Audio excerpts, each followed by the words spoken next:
Le jour où elle a rendu son insigne à un inspecteur qui refusait de croiser son regard, il lui restait 147 euros sur son compte et 13 jours avant l'expulsion. Son chien patientait dans le couloir, allongé près de la porte. Il s'est redressé sans un bruit à sa sortie, et il l'a accompagné comme s'il devinait depuis longtemps que cette journée se terminerait ainsi. On lui a proposé pour presque rien un poste de douane abandonné, un tas de pierres noircies, et le malaise d'un village entier qui détournait les yeux dès qu'elle approchait. Une ruine sans valeur, a dit le notaire. Personne n'en veut. Mais sous ces murs que tout le monde fuyait, son chien a deviné une présence qu'elle ne soupçonnait pas encore. Et ce qu'elle a découvert en s'enfonçant sous terre a bouleversé le sens d'une vie entière. Pas seulement la sienne. Si vous savez ce que ça coûte de rester digne quand tout vous a été retiré, cette histoire vous est destinée. Regardez-la jusqu'au bout, abonnez-vous à la chaîne et confiez-moi en commentaire. Qu'est-ce que personne n'a jamais pu vous arracher? Il pleuvait ce soir-là, comme il pleut souvent dans les Pyrénées quand l'automne cède la place à l'hiver. Une pluie fine et froide qui s'infiltrait partout, jusque dans les cols des vestes les mieux fermées. J'étais de service au poste frontière que je connaissais par cœur depuis 12 ans. Chaque fissure du bitume, chaque odeur de diesel mouillé qui montait des camions à l'arrêt, chaque courant d'air qui se glissait sous la porte de la guérite. Je m'appelle Manon Salva, j'avais 38 ans, et ce soir-là, sans le savoir encore, je vivais ma dernière heure de service dans la douane française. Le poste où je travaillais n'était pas un grand point de passage. 2 voies, une guérite, un hangar pour les contrôles approfondis, et cette route de montagne qui serpentait vers l'Espagne à travers l'école. On m'appelait parfois la rigoureuse, pas toujours comme un compliment. Je vérifiais chaque document 2 fois, je posais des questions qu'on jugeait parfois inutiles. Mon père disait toujours qu'un douanier qui ne doute jamais est un douanier dangereux. J'avais fait mienne cette phrase sans même m'en rendre compte. Ce soir-là, un poids lourd s'est arrêté devant ma guérite, les essuie-glaces battant la pluie à un rythme fatigué, le moteur toussant comme s'il avait roulé trop longtemps sans entretien. Le chauffeur, un homme d'une quarantaine d'années au regard fuyant, tenait ses papiers d'une main qui tremblait un peu trop pour être honnête. J'ai fait le tour du véhicule comme des milliers de fois avant. Gaspard, mon chien, un malinois à la robe fauve marquée de noir sur le museau, s'est raidi contre ma jambe. Il ne grognait pas. Il faisait ce qu'il faisait toujours quand quelque chose n'allait pas. Il s'immobilisait, oreilles dressées, truffe frémissante vers l'arrière du camion. « Tout est en règle », a dit le chauffeur, un peu trop vite. « Des conserves pour un supermarché de Huesca. » J'ai regardé les papiers. Tout semblait effectivement en règle sur le papier. Mais Gaspard ne se trompait presque jamais, et 12 ans de métier m'avaient appris à faire confiance à ce genre de détails qu'aucune paperasse ne peut mentionner. Je vais juste vérifier le chargement, ai-je dit. Ce ne sera pas long. Le chauffeur a hoché la tête, trop vite encore, et ses doigts se sont resserrés sur le volant. J'ai ouvert la bâche à l'arrière. Dans un renfoncement entre des cartons de conserve, un enfant. 7 ans peut-être, les yeux immenses, muet de terreur, recroquevillé comme s'il pouvait disparaître dans le bois de la caisse. J'ai senti mon cœur s'arrêter une seconde. Le chauffeur, voyant mon visage changer, a paniqué. Il a sorti quelque chose de sa poche. Je n'ai jamais su avec certitude si c'était une arme ou un téléphone. La pluie et la nuit brouillaient tout. Et il a murmuré, la voix cassée, que si je faisais un geste, si j'appelais du renfort maintenant, il y aurait des conséquences pour moi et pour l'enfant. J'ai pris une décision en 1 seconde, sans instruction, sans procédure, sans le temps de peser le règlement que je connaissais pourtant par cœur. J'ai refermé la bâche, j'ai fait signe au chauffeur de passer. Et pendant qu'il redémarrait, les mains tremblantes sur le volant, j'ai discrètement noté la plaque et transmis, par radio codée, une alerte à mes collègues du poste suivant, celui de la vallée, mieux équipé, mieux préparé pour intercepter un convoi, sans mettre en danger la vie qui s'y trouvait cachée. Ça a marché. L'enfant a été récupéré sain et sauf 20 minutes plus tard, à 15 kilomètres de là, par une équipe qui savait ce qu'elle faisait. Mais quelqu'un avait filmé la scène depuis un fourgon garé un peu plus loin sur le bas-côté, sans le contexte, sans le camion qui repartait sous contrainte, sans l'enfant caché à l'intérieur. Juste moi, ouvrant la barrière, faisant signe au chauffeur de passer, dans la nuit et sous la pluie. La vidéo a circulé sur les réseaux dès le lendemain matin. Mon administration, qui n'aime rien tant que les explications simples, a préféré croire à la version la plus commode. Une douanière corrompue, achetée, qui avait laissé filer un chargement suspect contre de l'argent. On ne m'a même pas vraiment écouté. 2 inspecteurs sont venus, en costume, avec des dossiers qu'ils avaient déjà, semblait-il, remplis à l'avance. J'ai raconté l'enfant, la peur dans ses yeux, la menace du chauffeur. Ils ont hoché la tête sans y croire vraiment.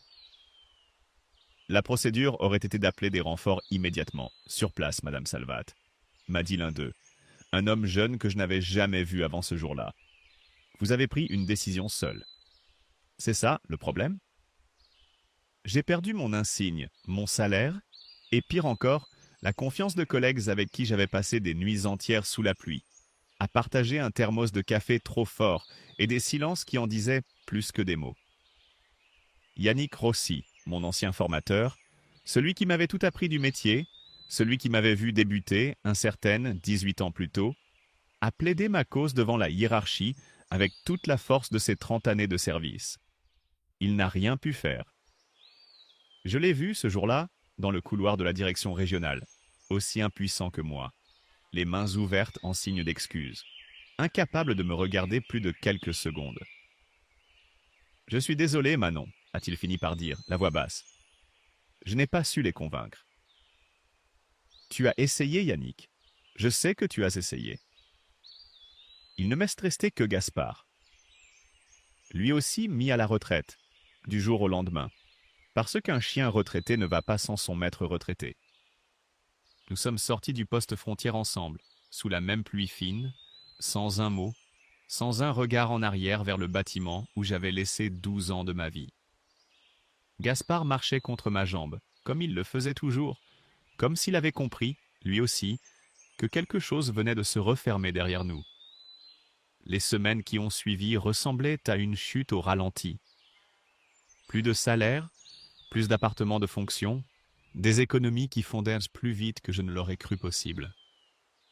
Je dormais chez ma cousine Isabelle, à Pau, sur un canapé trop court, avec Gaspard couché en travers de mes pieds, comme s'il montait la garde même là, dans ce salon qui sentait la lessive et les repas d'enfants. Je passais mes journées à répondre à des petites annonces, à me faire raccrocher au nez dès que je prononçais le nom de mon ancien métier, à sentir sur moi le regard des gens du quartier qui avaient bien vu la vidéo, ou qui croyaient l'avoir vue, ce qui revenait au même. « Tu devrais changer de nom sur tes candidatures », m'a dit un soir Isabelle, sans méchanceté, en épluchant des légumes à la table de la cuisine. Ou au moins ne pas mettre 12 ans de douane en tête de CV.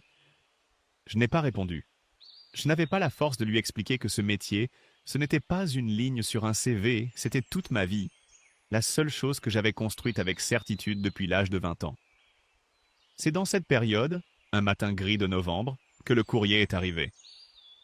Une enveloppe administrative, du genre qu'on ouvre sans grand espoir, tamponnée du service des domaines. Un avis de vente aux enchères. L'État se débarrassait d'un ancien bâtiment de douane, inutilisé depuis des décennies. Invendable, personne n'en avait jamais voulu. Disait la formule imprimée en petits caractères. Le nom du lieu m'a arrêté net, au milieu de la cuisine, la lettre tremblant légèrement dans ma main. Poste du pas de l'ombre. Je connaissais ce nom. Je l'avais entendu enfant dans la bouche de mon père, à voix basse, jamais en présence de ma mère, jamais devant des étrangers. Julien Salvat, lui aussi douanier, dans cette même région, mort dans des circonstances qu'on n'avait jamais vraiment éclaircies, quand j'avais 15 ans. Il disait ce nom comme on dit une prière ou une menace, et je n'avais jamais su laquelle des deux c'était vraiment. Je me souvenais d'un soir en particulier où il était rentré tard, le visage fermé, et où je l'avais entendu murmurer ce nom à ma mère derrière la porte de leur chambre, avant qu'elle ne réponde d'une voix tendue. « Ne recommence pas, Julien. Pas ça. » Je n'avais pas d'argent, je n'avais presque plus rien. Mais j'avais ce nom qui résonnait comme un appel venu du fond de mon enfance, et je n'avais plus rien à perdre. Alors je suis allé à cette vente, un mardi matin, dans une petite salle municipale de Roquefade, un village accroché au contrefort pyrénéen, à quelques kilomètres de la frontière espagnole. Le notaire qui menait les enchères, un certain maître Fabre, un homme sec aux lunettes fines posées bas sur le nez, m'a regardé d'une drôle de façon quand j'ai levé la main pour enchérir. Il n'y avait dans la salle qu'une poignée de personnes, des habitués des ventes domaniales, des chasseurs de bonnes affaires venus pour d'autres lots. Personne n'a enchéri sur le poste du pas de l'ombre. Personne, dans toute la salle, n'a voulu de ce bâtiment. Maître Fabre a hésité un long moment avant d'adjuger, son marteau suspendu au-dessus de son bureau, comme s'il attendait que je me ravise. « Vous êtes bien sûre, mademoiselle ?» m'a-t-il demandé, et il y avait dans sa voix quelque chose de plus qu'une simple formule de politesse. C'est un bâtiment isolé, difficile d'accès l'hiver, et... Il s'est arrêté à chercher ses mots. Et personne au village ne s'y est jamais vraiment intéressé, vous comprenez? Je comprends, ai-je répondu, sans vraiment comprendre. Je maintiens mon enchère. Il n'a pas su me dire pourquoi, exactement. Ce bâtiment restait invendu depuis tant d'années, et j'ai senti dans son hésitation, dans ce malaise qu'il ne parvenait pas tout à fait à masquer, que ce n'était pas seulement une question d'accès difficile en hiver. Je n'ai pas insisté. Je n'avais pas su lui répondre autrement que par un signe de tête déterminé. 120 €. C'est la somme qu'il m'a fallu pour devenir propriétaire du poste du pas de l'ombre. 120 € et toutes les économies qu'il me restait pour la route. J'ai chargé Gaspard dans ma camionnette, un vieux véhicule qui avait connu des jours meilleurs, ses sièges élimés et son moteur qui toussait au démarrage par temps froid, et j'ai pris la route vers Roquefade sans savoir ce qui m'attendait, sans vraiment y croire moi-même. Je n'avais plus de métier, plus de collègues, plus d'appartements. Mais j'avais un chien, un nom de lieu qui résonnait comme un secret de famille, et la certitude, quelque part au fond de moi, que je n'avais rien à perdre en allant voir. La route montait en lacets serrés. La pluie avait laissé place à un brouillard bas, qui rasait les crêtes et donnait au sapin une allure de fantôme figé. Plus je montais, plus le village semblait se refermer sur lui-même, comme une main qui se ferme lentement autour d'un secret. Roquefade est apparu au détour d'un virage. Une poignée de maisons de pierre grise, un clocher trapu, une place déserte malgré l'heure de la matinée. J'ai remarqué tout de suite les regards, ceux qui s'attardaient un instant de trop avant de se détourner. Une femme qui balayait le pas de sa porte s'est arrêtée net en me voyant passer au volant de ma camionnette. Son balai suspendu dans les airs, ses yeux me suivant jusqu'à ce que je disparaisse au coin de la rue. Un homme, sur le pas d'un café dont l'enseigne à demi effacée annonçait chez Delrieux, a rentré la tête à l'intérieur sans un mot, comme s'il refusait de me voir. Gaspard, à côté de moi sur le siège passager, avait le poil hérissé le long de l'échine. Une posture que je ne lui connaissais que dans les moments les plus tendus de nos années de service. Il sentait quelque chose que je ne sentais pas encore, quelque chose dans l'air de ce village qui n'annonçait rien de bon. Le poste du pas de l'ombre se trouvait un peu à l'écart du village, sur une hauteur, accessible par un chemin de terre défoncé par les racines et les pluies successives. Le bâtiment m'est apparu tel qu'on me l'avait décrit dans le dossier de vente, et pourtant bien plus imposant, bien plus chargé d'histoire que je ne l'avais imaginé. Un ancien poste de douane à demi enseveli sous le lierre et les ronces, ses murs de pierre noircis par les intempéries, son toit affaissé par endroits, laissant deviner les poutres à nu. Sur la façade, à peine visible sous la mousse, j'ai reconnu l'ancien blason douanier, ces armes que j'avais portées moi-même sur mon uniforme pendant 12 ans, gravées ici dans la pierre bien avant ma naissance. J'ai poussé la porte qui a grincé comme une plainte longue et rouillée. À l'intérieur, l'air sentait le moisi et le renfermé, l'odeur des lieux qu'on a abandonnés sans jamais vraiment les fermer, comme si quelque chose ici avait empêché qu'on les vide tout à fait. Il n'y avait pas d'électricité. J'ai allumé une lampe de camping que j'avais emportée dans mes maigres bagages, et sa lumière jaune a découpé des ombres immenses sur les murs couverts de toiles d'araignée, sur les étagères rouillées, sur un bureau de bois dont le tiroir pendait, à moitié arraché. Cette première nuit a été rude. Le vent s'engouffrait par les interstices des volets et faisait gémir la charpente métallique comme une bête blessée. Un son continu, plaintif, qui montait et retombait au gré des rafales. Quelque part sous le plancher, l'eau de pluie s'infiltrait goutte après goutte. Un bruit régulier, presque hypnotique, qui rythmait l'obscurité comme une horloge oubliée depuis longtemps. L'odeur de pierres froides et de bois mouillé s'était installée partout, jusque dans mes vêtements, jusque dans mes cheveux. Je me suis enroulé dans une couverture. À même le sol, Gaspard collait contre moi pour partager la chaleur, mais il ne dormait pas. Il tournait sans cesse, allait renifler un mur du fond, revenait, repartait, agité d'une manière que je ne lui connaissais pas, même dans nos années de service les plus tendues. « Qu'est-ce qu'il y a, Gaspard » ai-je murmuré dans le noir, sans vraiment attendre de réponse. Il s'est arrêté un instant, m'a regardé de ses yeux sombres, puis est reparti vers ce même mur, comme aimanté. Le lendemain matin, un coup frappé à la porte m'a fait sursauter, alors que je préparais un café brûlant sur mon petit réchaud de camping. Un homme d'une 60aine d'années se tenait sur le seuil, costume légèrement trop ajusté pour ses épaules rondes, sourire un peu trop large pour être tout à fait naturel. Bertrand Auriol, maire de Roquefade, s'est-il présenté en me tendant la main, une poignée ferme, presque trop appuyée. J'ai appris qu'une nouvelle propriétaire s'était installée ici. Ça circule vite dans un village comme le nôtre. Il a jeté un œil au bâtiment derrière moi, un regard rapide, presque inquiet, avant de reprendre son sourire de circonstance. « Oh, Cagne, c'est un bien vieux bâtiment que vous avez acheté là, mademoiselle Salva. Difficile à entretenir, isolé, sans grand intérêt pour qui n'est pas du coin. La mairie serait disposée à vous en débarrasser, pour un prix correct, bien sûr. Vous épargnez la peine de remettre ce vieux poste en état. » J'ai décliné poliment. « Je viens tout juste d'arriver, monsieur le maire. Je n'ai pas encore eu le temps de m'installer, encore moins de penser à revendre. » Il a insisté à peine, un simple hochement de tête, mais son regard, en repartant vers sa voiture garée en bas du chemin, s'est encore attardé sur ce mur du fond, où Gaspard avait passé la nuit à gratter. Ce détail, je ne l'ai remarqué que plus tard, en y repensant ce soir-là, mais il m'est y revenu avec une netteté troublante. Bertrand Auriol savait exactement où se trouvait ce mur, sans que je le lui ai montré. Je n'avais pas d'argent, pas de plan, mais j'avais du temps et un mur qui intriguait mon chien plus que de raison. J'ai commencé à nettoyer les lieux ce jour-là, décidé à comprendre pourquoi personne, en plusieurs décennies, n'avait jamais voulu de ce bâtiment pour 120 € à peine. Ce même jour, à court de provisions, je suis descendu au village avec Gaspard trottinant à mes côtés, prudent, la truffe levée vers les façades comme s'il cherchait à identifier chaque odeur nouvelle. L'épicerie de Roquefade tenait dans une seule pièce basse de plafond, des étagères chargées de conserves poussiéreuses, une odeur de café moulu et de savon de Marseille flottant dans l'air.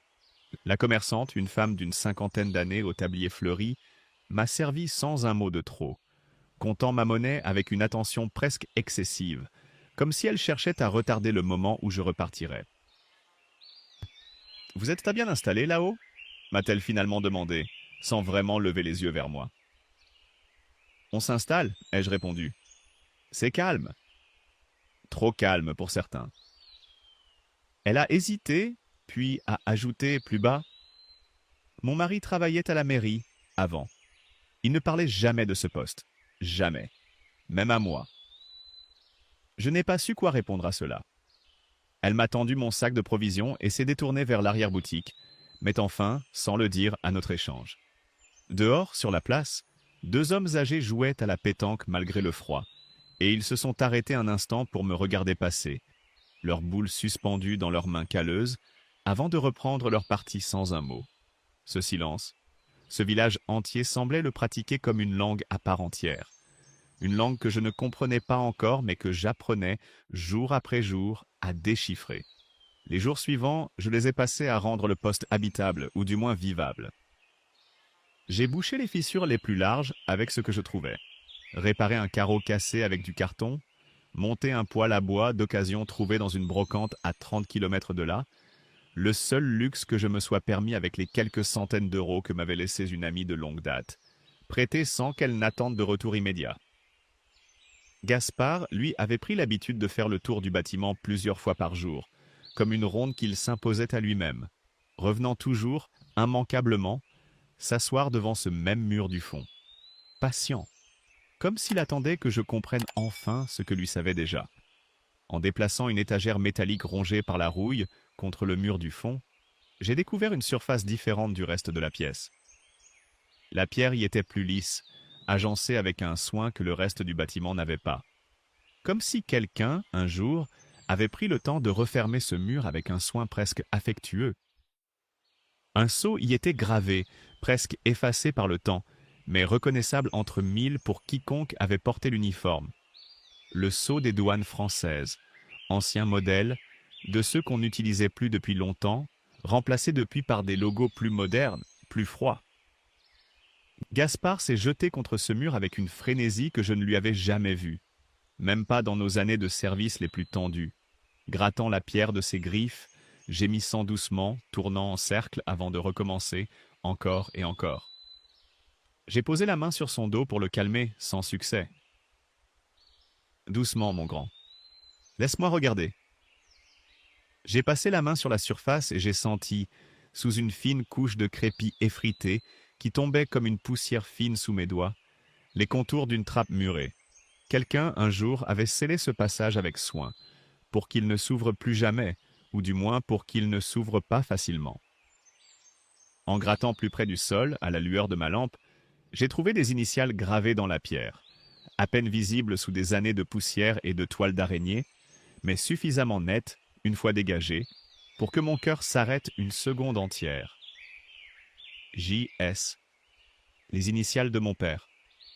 Julien Salva. J'ai reculé d'un pas, la main sur la bouche, la lampe tremblant dans mon autre main et projetant des ombres affolées sur les murs. Comment était-ce possible?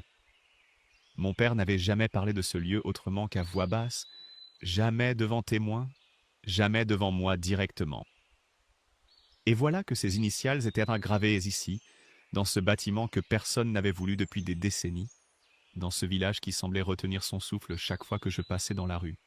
J'ai passé le reste de l'après-midi à tourner autour de cette découverte, incapable de me concentrer sur autre chose, incapable même de finir le nettoyage que j'avais commencé. Vers le soir, à court d'eau, je suis descendu jusqu'à la fontaine du village, un bassin de pierre usé par les siècles, au centre de la place. Une voisine âgée s'y trouvait déjà, remplissant lentement un arrosoir, ses gestes économes, précis, ceux de quelqu'un qui a fait ce même geste des milliers de fois.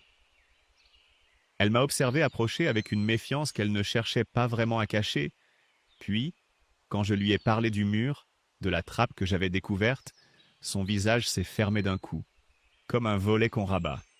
« Personne ne touche à ce mur, mademoiselle », m'a-t-elle dit en resserrant son châle sur ses épaules, malgré la douceur relative de cette fin de journée. « Pour votre bien. » Pourquoi? Qu'est-ce qu'il y a derrière?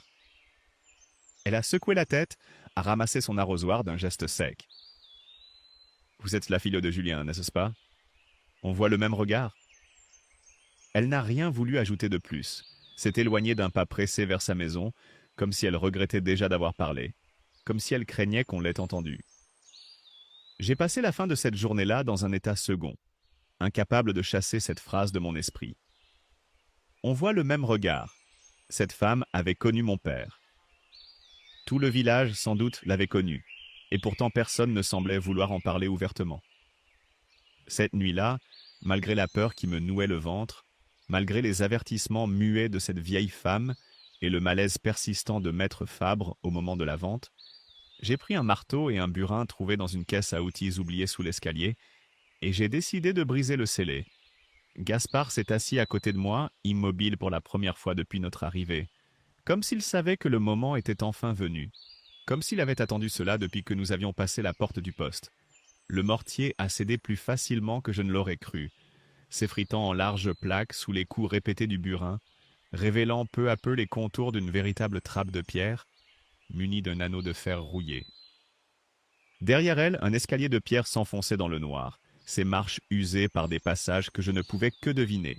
L'air qui en montait était étrangement froid et sec, presque salubre, comme si ce tunnel n'appartenait pas au même monde que le bâtiment humide au-dessus.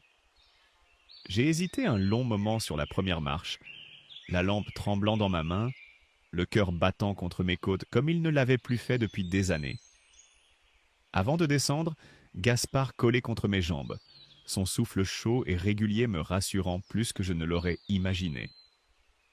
Au bas de l'escalier, une petite cache avait été aménagée dans la roche, un renfoncement à peine plus grand qu'une armoire, taillé avec soin dans la pierre vive.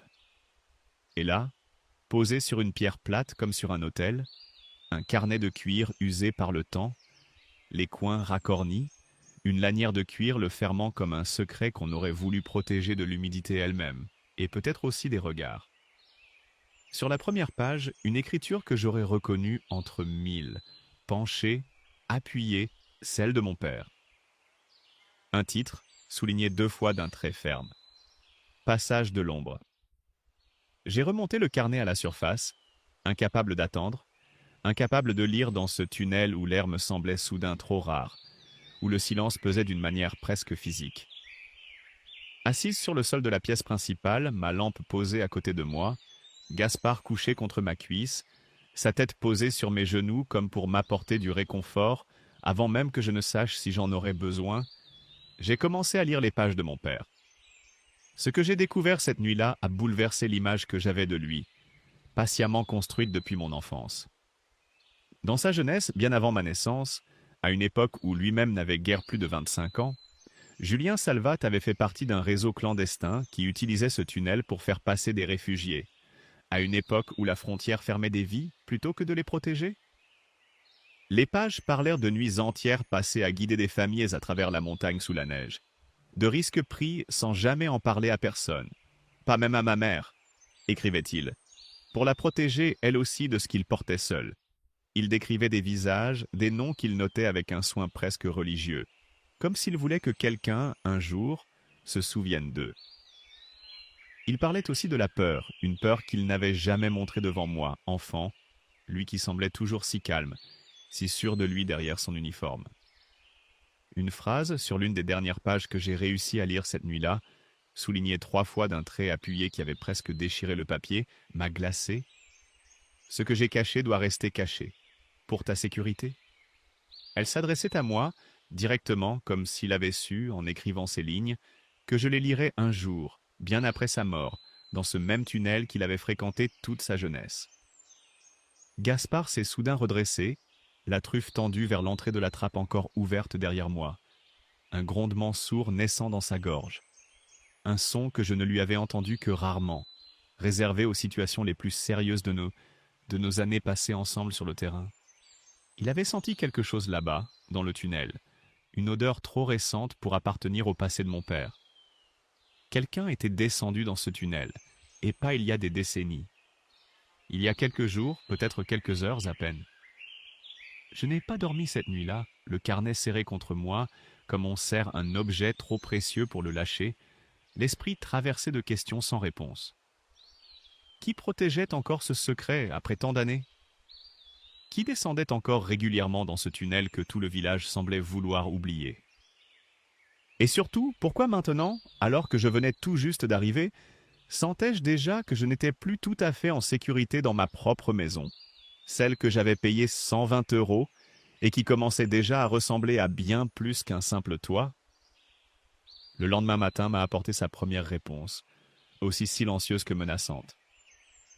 En sortant vérifier ma camionnette avant de descendre au village pour quelques provisions, j'ai remarqué une flaque sombre sous le châssis, presque noire sur la terre battue. Je me suis accroupi, j'ai passé un doigt dedans par réflexe professionnel, et j'ai reconnu aussitôt l'odeur caractéristique du liquide de frein. Les freins avaient été sabotés, tranchés proprement, d'une main qui savait exactement où couper pour que je ne m'en aperçoive qu'au moment où il serait trop tard, dans une descente, sur une route de montagne sans garde-fou.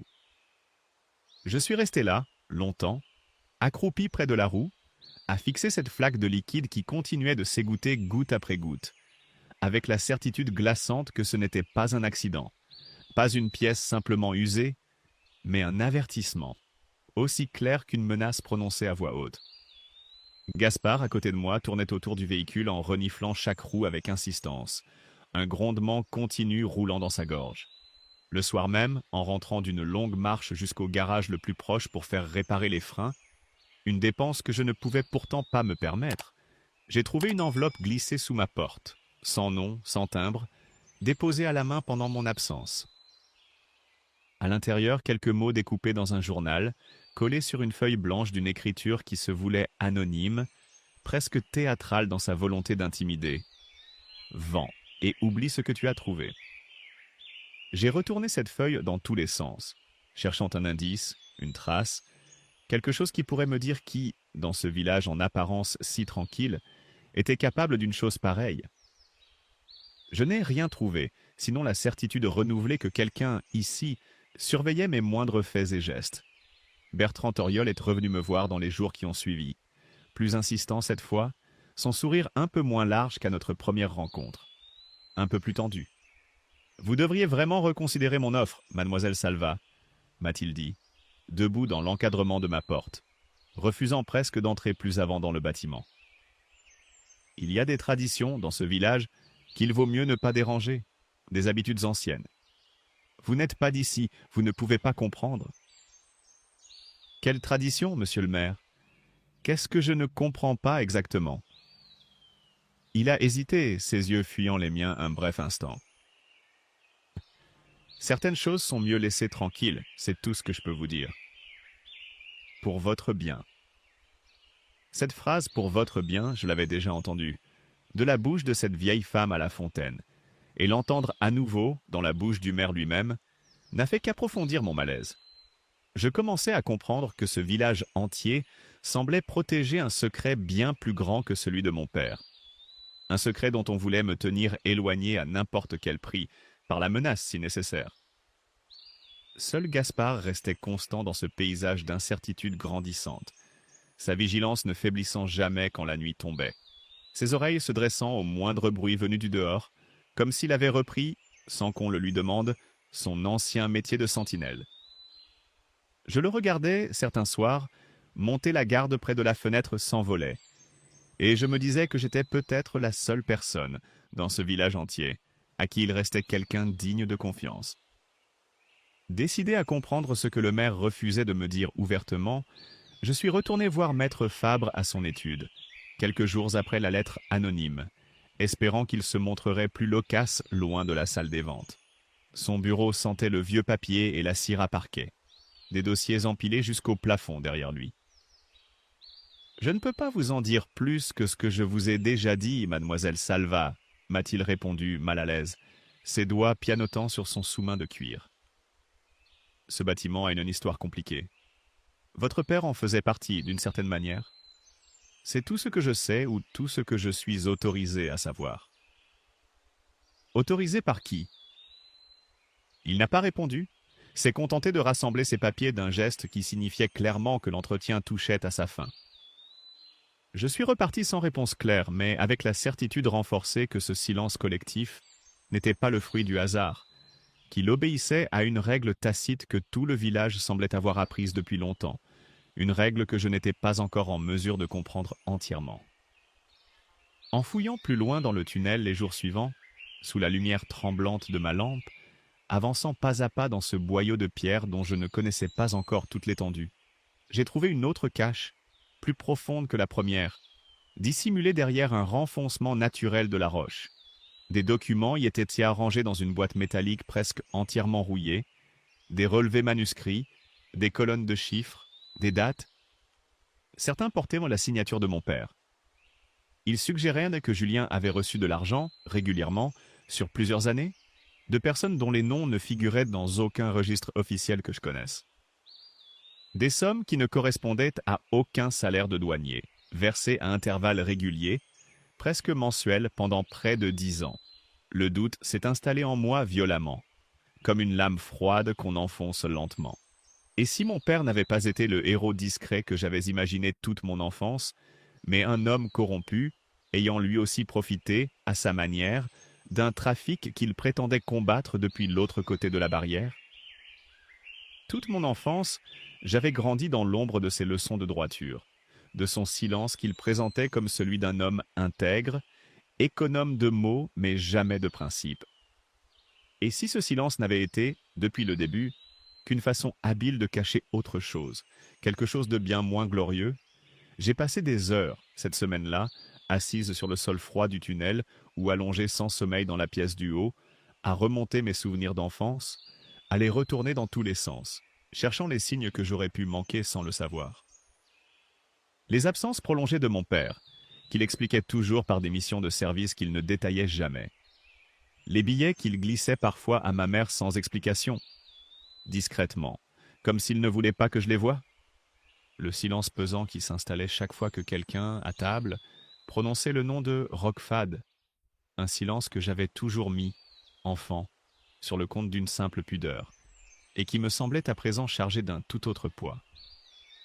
Un souvenir précis m'était revenu cette nuit-là avec une netteté qui m'a presque coupé le souffle. J'avais 12 ans. Mon père m'avait emmené, un dimanche, marcher sur un sentier de crête, loin au-dessus du village où nous vivions alors, à l'autre bout du département. Il s'était arrêté devant un cairn de pierres empilées sans raison apparente, avait posé la main dessus un long moment, en silence, le regard perdu vers l'Espagne qu'on devinait au loin, derrière les nuages accrochés au sommet. « Tu vois cette frontière, Manon ?» m'avait-il dit sans se retourner. « Elle ne sépare pas les hommes. Elle sépare seulement les papiers.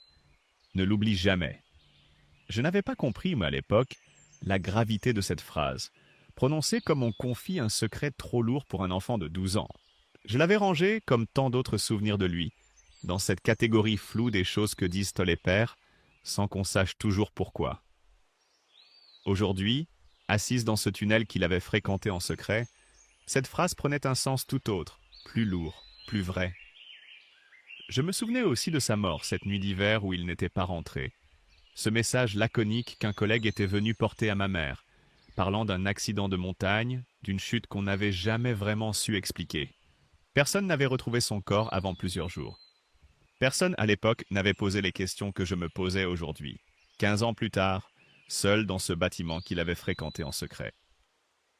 Épuisé moralement, à bout de force après des nuits sans sommeil et des journées entières passées à douter de tout ce en quoi j'avais cru, j'ai sérieusement envisagé de tout vendre à Bertrand Toriol et de repartir, de laisser ce secret enfoui où je l'avais trouvé, de préserver au moins l'image que j'avais gardée de mon père, en cessant de creuser plus loin dans ce passé qui ne m'apportait, semblait-il, que des raisons supplémentaires de douter.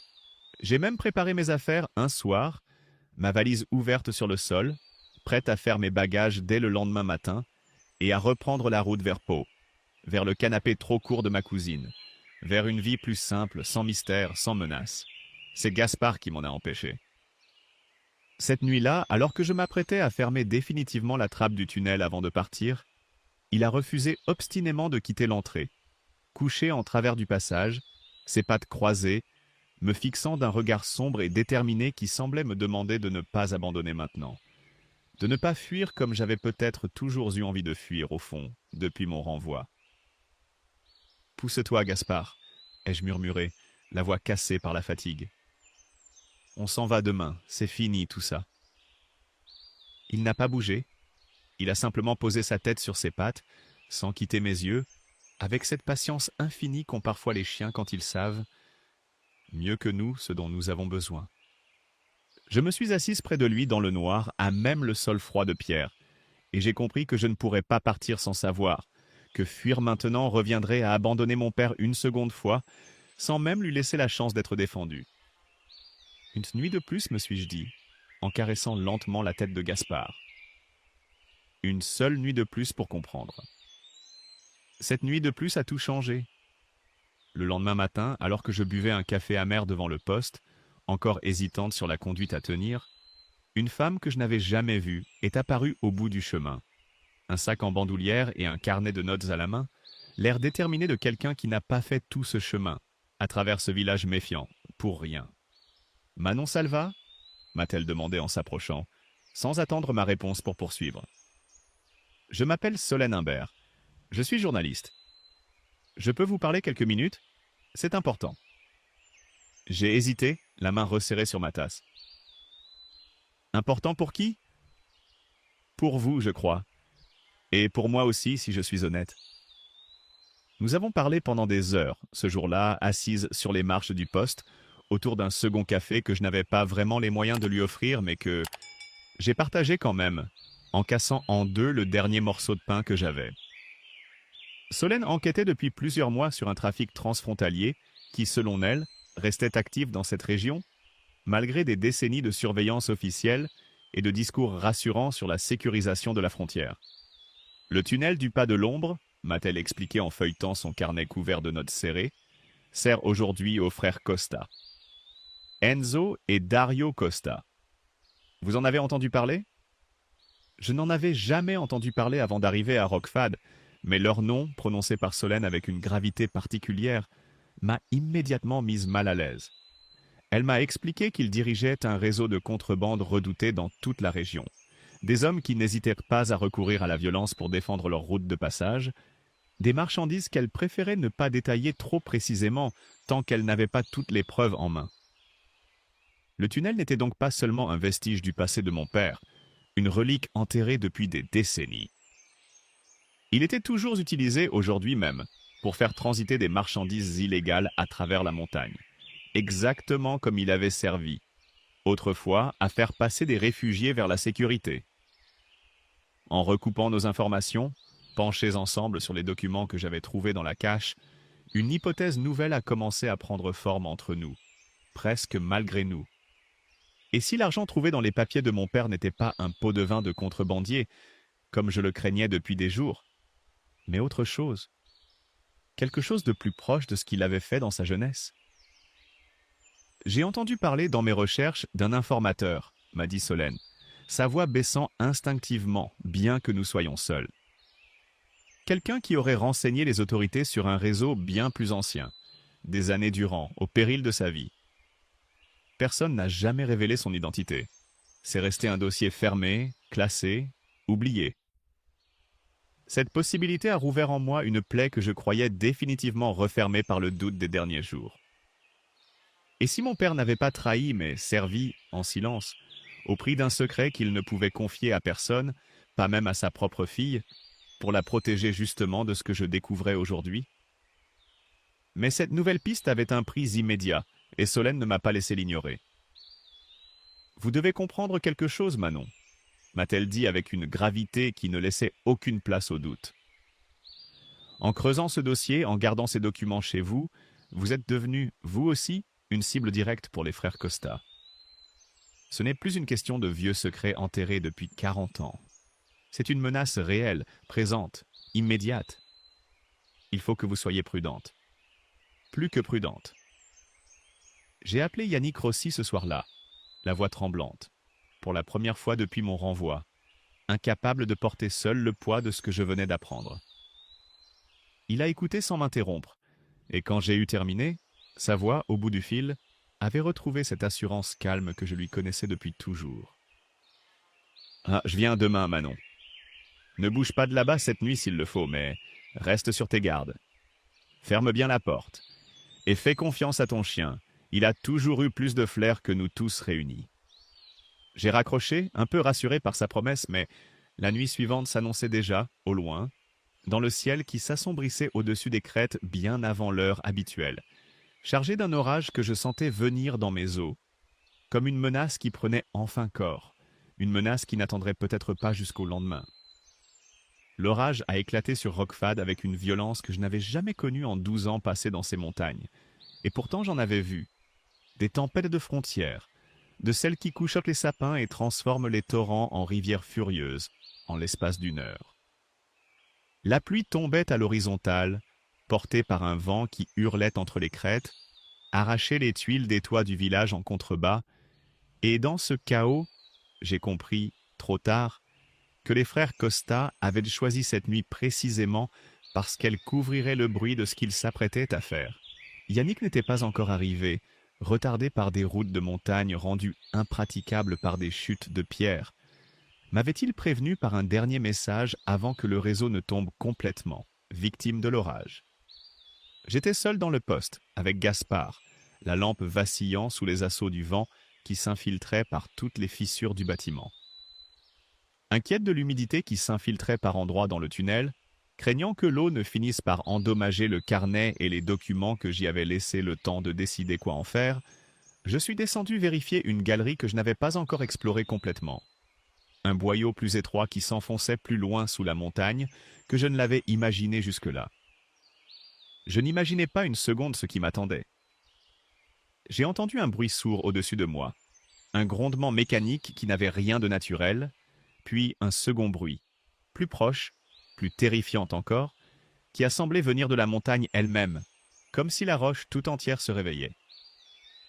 La galerie s'est effondrée derrière moi, puis devant moi, en quelques secondes à peine. Un effondrement qui n'avait rien d'un accident, provoqué par des mains qui savaient exactement où frapper la roche, déjà fragilisée par des décennies d'humidité et d'abandon. Je me suis retrouvé piégé, coupé de tout secours, dans une poche d'air qui rétrécissait à chaque nouvel éboulement. L'eau de l'orage commençant déjà à s'infiltrer par les fissures du plafond et à monter, lentement mais sûrement, autour de mes chevilles puis de mes mollets. Dans le noir total, ma lampe brisée sous un bloc de pierre, sous des tonnes de gravats qui grinçaient au-dessus de moi à chaque nouvelle secousse, j'ai cru, pour la première fois de ma vie, que j'allais mourir là, seul dans le noir, sans que personne ne sache jamais ce que j'avais découvert, sans que la vérité sur mon père ne voie jamais le jour. J'ai crié plusieurs fois, ma voix se brisant contre la pierre sans le moindre écho de réponse. J'ai tâtonné dans le noir, cherchant une issue, un interstice, n'importe quoi, mes mains se déchirant sur les arêtes vives des pierres tombées. L'eau continuait de monter, froide, implacable, et avec elle montait aussi une panique que je n'avais jamais connue, même dans les moments les plus dangereux de ma carrière de douanière. Je me suis forcé à respirer lentement, comme on me l'avait appris des années plus tôt lors d'un stage de sécurité en montagne, à compter chaque inspiration pour ne pas laisser la panique prendre toute la place. L'eau m'arrivait maintenant aux genoux. Quelque part au-dessus de moi, un nouveau grondement a fait trembler le peu d'espace qui me restait, et une pluie fine de gravillons s'est mise à tomber sur mes épaules, comme un compte à rebours silencieux. J'ai pensé à mon père, à ce qu'il avait dû ressentir, peut-être, dans ces derniers instants sur cette même montagne. J'ai pensé à Gaspard, dehors, et je me suis raccroché à l'idée qu'il ne renoncerait jamais, qu'il n'avait jamais renoncé à rien depuis que je le connaissais. Dehors, Gaspard, resté à l'entrée du tunnel où je lui avais ordonné de rester par prudence quelques minutes plus tôt, a compris avant quiconque que quelque chose n'allait pas. Il s'est mis à creuser sans relâche à l'endroit précis de l'effondrement, ses pattes labourant la terre détrempée par la pluie, ses griffes s'usant contre la pierre sans qu'il ne s'arrête une seconde. Et il a alerté tout le village de ses aboiements incessants. Un hurlement continu et désespéré qui perçait même le fracas de l'orage. Un cri que Bertrand Auriol, dans sa maison au bas du village, a fini par entendre malgré le vacarme du ciel et le bruit de la pluie sur ses volettes fermées. Il a d'abord cru à un chien perdu, affolé par la tempête, comme tant d'autres animaux du village cette nuit-là. Mais quelque chose dans la constance de cet aboiement, dans son intensité qui ne faiblissait jamais, l'a poussé à sortir malgré l'orage, une lampe torche à la main, remontant seul le chemin vers le poste. C'est là qu'il a trouvé Gaspard, creusant frénétiquement à l'entrée effondrée du tunnel, et qu'il a compris en un instant ce qui venait de se passer. Yannick Rossi, arrivé enfin, avec près d'une heure de retard sur ce qu'il avait prévu, guidé dans les derniers mètres par les aboiements de Gaspard, qui portait à travers la tempête malgré le vent contraire, a rejoint Bertrand Auriol devant l'entrée du poste. Les deux hommes, qui ne s'étaient jamais rencontrés auparavant, ont compris en un regard qu'ils devaient agir ensemble, et vite. Auriol a réveillé quelques voisins, ceux dont les fenêtres restaient allumées malgré l'heure tardive, et bientôt une poignée d'habitants de Roquefade, ceux-là même qui m'avaient tourné le dos à mon arrivée, se sont retrouvés à creuser à main nue, à la lueur de lampes torches balayées par la pluie, pendant que l'eau continuait de monter dans le tunnel où j'étais piégé.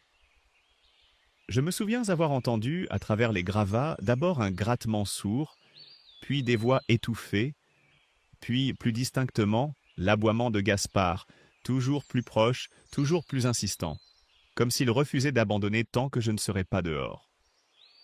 Je me suis accroché à ce son comme à la dernière chose qui me reliait encore au monde des vivants, remontant vers lui dans le noir, centimètre par centimètre.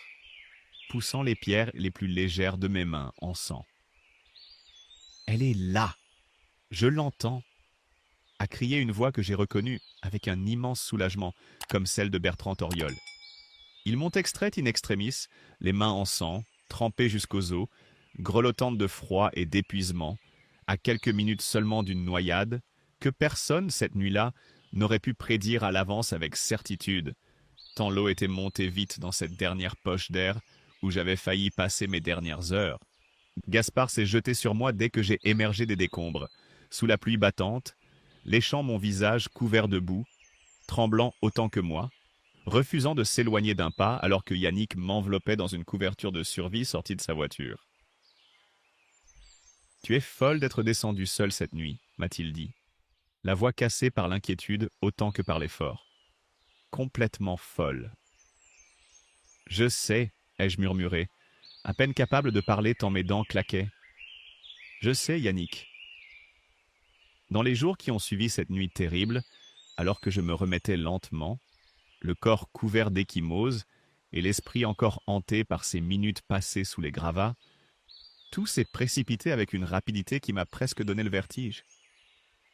Les preuves rassemblées par Solène au fil de ces mois d'enquête, ajoutées à mon propre témoignage et aux traces indiscutables laissées par l'effondrement volontaire de la galerie, ont suffi pour que les autorités s'intéressent enfin sérieusement et sans détour aux activités des frères Costa. Leur réseau, déjà fragilisé par des mois de surveillance discrète que Solène avait patiemment documenté, s'est effondré presque aussi vite que la galerie qui avait failli m'ensevelir sous la montagne. Enzo et Dario Costa ont été arrêtés quelques jours plus tard, à quelques kilomètres seulement de la frontière, alors qu'ils tentèrent de fuir vers l'Espagne avec ce qui restait de leur dernière cargaison, pris dans un contrôle routier que la gendarmerie avait organisé sur la base des informations transmises par Solène et par les gendarmes du secteur, prévenus par Yannick dès le lendemain de mon sauvetage. C'est alors que Bertrand Auriol, le maire que j'avais soupçonné pendant des semaines, dont j'avais interprété chaque visite comme une menace supplémentaire, est venu me trouver un matin, seul, sans son sourire habituel, le visage marqué par une fatigue que je ne lui avais jamais vue. « Il faut que je vous parle, Manon », m'a-t-il dit, et c'était la première fois qu'il m'appelait par mon prénom. Assise sur les marches du poste, dans la lumière pâle de ce matin d'après-tempête, j'ai écouté ce qu'il avait à me révéler, la vérité qu'il portait depuis si longtemps. Seul, dans ce village qui gardait ses secrets, mieux que n'importe quelle forteresse. Il n'était pas mon adversaire, comme je l'avais cru. Il était un allié de mon père depuis toujours. Depuis leur jeunesse commune dans ce même village, celui qui avait aidé Julien Salvat à cacher l'entrée de ce tunnel des années plus tôt. Celui qui avait juré, à la mort de mon père, de protéger sa mémoire, et à travers elle de me protéger moi aussi, le jour où je viendrais, s'il le fallait un jour. Il l'avait fait à sa manière maladroite et menaçante, tentant de me faire fuir avant que le danger réel des frères Costa ne devienne trop pressant, préférant que je reparte fâché plutôt que blessé, ou pire. « J'ai eu tort de vous menacer ainsi », a-t-il ajouté, la voix étranglée par une émotion qu'il ne cherchait plus à cacher. « J'ai eu tort de ne pas vous faire confiance plus tôt. Votre père aurait été fier de votre entêtement, vous savez. Il était pareil. La vérité complète a fini par éclater dans les semaines qui ont suivi, portée par le travail acharné de Solène et par les documents que j'avais découverts dans ce tunnel, désormais remis aux autorités compétentes. Mon père n'avait jamais trahi personne. Après ces années de jeunesse passées à aider des réfugiés à travers la montagne, dans ce même tunnel qu'il connaissait mieux que quiconque, il avait continué, en silence et sans jamais chercher la moindre reconnaissance, à transmettre des renseignements aux autorités sur un réseau de contrebande qui se reformait sans cesse dans cette région frontalière, année après année, au péril constant de sa propre vie. L'argent retrouvé dans ces papiers n'était pas un pot de vin, mais une indemnité versée discrètement par les services pour ce qu'il renseignait, pour compenser les risques qu'il prenait et qu'il ne pouvait justifier autrement à ma mère. Sa mort restait si longtemps inexpliquée, cette chute en montagne qu'on avait toujours présentée comme un accident, prenait enfin un sens nouveau et terrible. Il était mort en gardien silencieux d'une frontière qu'il avait choisi de défendre à sa façon, loin des honneurs, loin même de la connaissance de sa propre fille, trahi finalement par ceux-là même qu'il tentait de démasquer. L'administration des douanes, informée par voie officielle de mon rôle dans le démantèlement du réseau des frères Costa et dans la révélation tardive du travail de mon père, m'a proposé, quelques semaines plus tard, une réintégration officielle, un retour à l'uniforme que j'avais porté avec fierté pendant 12 ans, accompagné d'excuses prudentes et d'une promesse de révision de mon dossier. J'ai pris le temps d'y réfléchir. Plusieurs jours durant, debout devant ce vieux bâtiment que j'avais acheté pour 120 € sans savoir ce qu'il allait m'apporter, Gaspard assis à mes pieds comme il l'avait toujours été, fidèle à travers chaque tempête. Et j'ai fini par refuser avec une dignité que je ne me connaissais pas avant cet automne-là. Une dignité que je devais peut-être, en partie, à mon père lui-même. Ma place n'est plus dans un uniforme dicté par d'autres, ai-je dit à l'inspecteur venu en personne me transmettre l'offre. Un homme poli, mais visiblement surpris de mon refus. Elle est ici, dans ce lieu que mon père a protégé au prix de sa vie, et que j'ai failli abandonner par peur de la vérité. J'ai transformé le poste du Pas de l'Ombre en un lieu de mémoire, ouvert aux habitants de Rockfad et à tous ceux qui voudraient un jour comprendre ce qu'un homme discret avait fait, en silence, pour protéger une frontière et les vies qui la traversaient, hier comme aujourd'hui. J'y ai installé dans une vitrine simple le carnet de mon père, ouvert à la page où il m'écrivait ces mots que je comprenais enfin pleinement. Le village, qui s'était fermé sur mon passage à mon arrivée, m'a peu à peu accueilli comme l'une des siennes. Les portes qui se fermaient s'ouvrant enfin sur mon passage, les regards fuyants devenant des saluts sincères sur la place, la vieille femme de la fontaine m'apportant même, un matin, un pot de confiture fait maison, sans un mot, juste un sourire timide qui valait toutes les explications du monde. Aujourd'hui encore, quand le vent souffle dans les Pyrénées et fait gémir doucement la vieille charpente métallique du poste, ce même gémissement qui m'avait tant effrayé la première nuit, je pense à mon père, à ce qu'il a porté seul pendant tant d'années. Et je ne ressens plus la colère ni le doute qui m'avaient rongé pendant ces semaines difficiles. Je ressens autre chose, quelque chose qui ressemble à de la fierté, tranquille et méritée. Une fierté qui n'a plus besoin d'uniforme pour exister. Gaspard vieillit à mes côtés, plus lent qu'avant sur les sentiers de montagne. Ses pattes un peu plus raides chaque hiver, mais toujours aussi attentif au moindre bruit suspect venu de la vallée. Toujours prêt à se dresser, oreilles tendues, à la moindre chose qui lui semble ne pas être à sa place. Solène est revenue plusieurs fois à Rockfad dans les mois qui ont suivi. D'abord pour finir son enquête, puis, je crois, simplement parce qu'une amitié s'était nouée entre nous, forgée dans cette nuit d'orage et dans tout ce qui l'avait précédé. Son article, publié au printemps suivant dans un grand journal national, racontait l'histoire complète du réseau des frères Costa, et, en creux, celle de mon père, sans jamais trahir ce qu'il y avait de plus intime dans son carnet. Elle me l'avait montré avant publication, assise à ma table, la lampe allumée entre nous. « Tu es sûr que ça te va, que son nom apparaisse comme ça, publiquement ?» m'avait-elle demandé, un dernier scrupule dans la voix. « Il a passé sa vie dans l'ombre, Solène.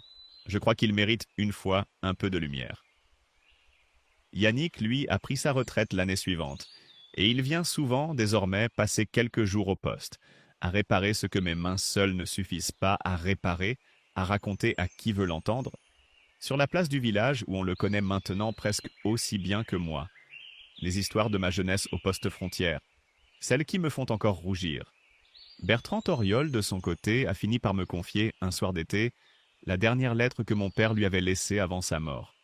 Une lettre qu'il n'avait jamais osé m'apporter jusque-là, craignant que je ne sois pas prête à la lire. Je l'ai lue seule ce soir-là, sur les marches du poste, et j'y ai trouvé, enfin, les derniers mots que mon père n'avait jamais pu me dire de son vivant. Le poste du Pas de l'Ombre accueille aujourd'hui, chaque été, des groupes d'écoliers venus de la vallée, à qui je raconte, avec les mots les plus simples que je trouve, ce qu'un homme discret a fait pour que d'autres puissent vivre en paix. Je leur montre le tunnel, rouvert et sécurisé, la trappe qui ne se referme plus sur aucun secret. Et je leur présente toujours Gaspard, couché fidèlement à l'entrée, comme il l'a toujours été, comme si sa place, depuis le premier jour, avait toujours été de garder ce seuil entre l'ombre et la lumière.